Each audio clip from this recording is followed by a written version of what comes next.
আর কুল কিনারা আজ পর্যন্ত আমরা পাইনি। এর কুল কিনারাও পান নাই? না, আমরা কুল কিনারা পাইনি।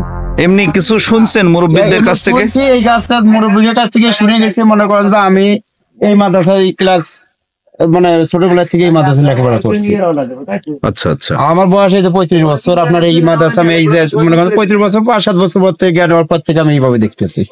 এটা আমার জানা মতো আমার জন্মের আগে তা প্রায় অন্তত 1-150 বছর আগে, 100 বছর। বাংলায় একটি প্রবাদ আছে, বৃক্ষ তোমার নাম কি, ফলে পরিচয়।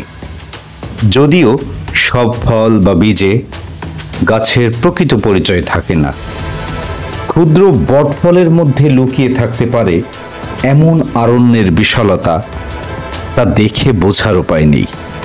এই সেই দক্ষিণ এশিয়ার সর্ববৃহৎ বটগাছ। এটি মাগুরা জেলার মোহাম্মদপুর উপজেলার বেনেতপুর ইউনিয়নের ঘুল্লিয়া মৌজায় এটি অবস্থিত।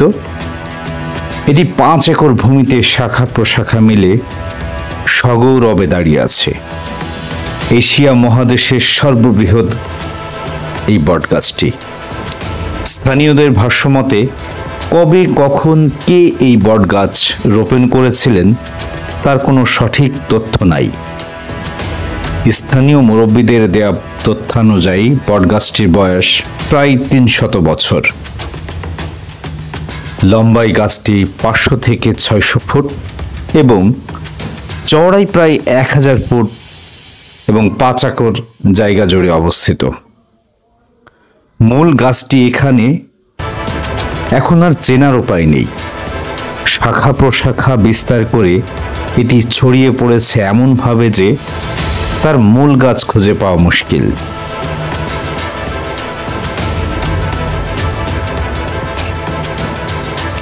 বৃহত্তর যশোর এলাকায় তেমন কোনো পর্যটন স্পট না থাকায় মাগুরা জেলার এই ঘুল্লিয়া বটবৃক্ষ তার ছায়াশো শীতল সুনিবর স্থানটি দৃষ্টি আকর্ষণ করেছে ডোমেস্টিক ট্যুরিজমের উপযোগ্য হিসেবে। সময়ের চাহিদা পূরণে বন বিভাগ স্থানটির উন্নয়নে বেশ কিছু পদক্ষেপ গ্রহণ করেছে। আপনি যদি এই বটগাছটি দেখতে আসতে চান তাহলে অবশ্যই গাড়ি রিজার্ভ করে নিয়ে আসবেন, কারণ গাছটি একদম গ্রামের দিকে। ভেতরে গাড়ি পাওয়া একটু মুশকিল। গাছটি হঠাৎ করে দেখলে মনে হবে এমন একটা সুবিশাল বটগাছ, কিন্তু বটগাছ যার ডালপালাগুলো একদম উপর থেকে নেমে আবার মাটিতে লেগে আবার উপরে দিকে উঠে গেছে। এটি সাধারণত অক্টোপচের মতো দেখতে মনে হয়।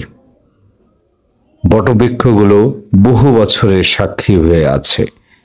একে ঘিরে গড়ে উঠেছে প্রসিদ্ধ অনেক স্থান, হাটবাজার, সমাবেশ স্থল।